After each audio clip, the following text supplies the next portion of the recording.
Hello guys, তো guys Annapurna ভাণ্ডার পাওয়ার জন্য এখানে কি নিয়মাবলী রাখা হয়েছে আজকের ভিডিওয় তোমাদেরকে জানিয়ে দেবো। তো প্রথমে এখানে বলা হচ্ছে আবেদনকারীর যোগ্যতা।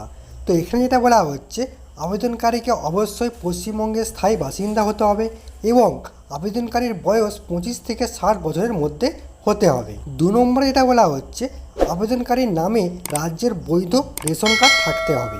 3 নম্বরে যেটা বলা হচ্ছে পরিবারের বার্ষিক আয় অর্থাৎ বছরে কিন্তু 2.5 লক্ষ টাকার কম ইনকাম থাকতে হবে।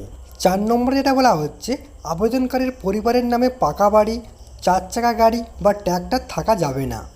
5 নম্বরে যেটা বলা হচ্ছে ব্যাঙ্ক অ্যাকাউন্ট, এখানে আবেদনকারীর নিজের নামে ব্যাঙ্ক অ্যাকাউন্ট থাকতে হবে এবং আধারের সঙ্গে লিঙ্ক থাকতে হবে সেই অ্যাকাউন্টটা। 6 নম্বরে যেটা বলা হচ্ছে আধার কার্ড, এখানে কিন্তু আধার কার্ড বাধ্যতামূলক, আধার কার্ড ছাড়া কিন্তু এখানে অ্যাপ্লাই করা যাবে না।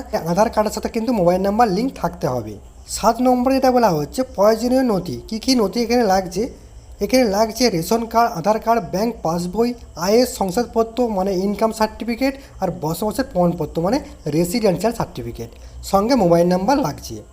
8 নম্বরে যেটা বলা হচ্ছে এখানে আবেদন জমা দেওয়ার পর সরকারিভাবে কিন্তু যাচাই বাছাই হবে, তারপরে কিন্তু তোমরা টাকা পাবে নাকি সেটা কিন্তু নিশ্চিত হবে। আর 9 নম্বরে যোগ্য মহিলারা কিন্তু এখানে মাসে মাসে 3000 টাকা পাবে। ঠিক আছে, তো গাইস এখানে যে আপডেট ছিল সেটা কিন্তু পরে চেঞ্জও হতে পারে, তার কারণ এখানে 4 নম্বরে যেটা বলা হচ্ছে আবেদনকারীর পরিবারের পাকা বাড়ি, এই পাকা বাড়ি থাকলে কিন্তু অনেকেই পাবে না।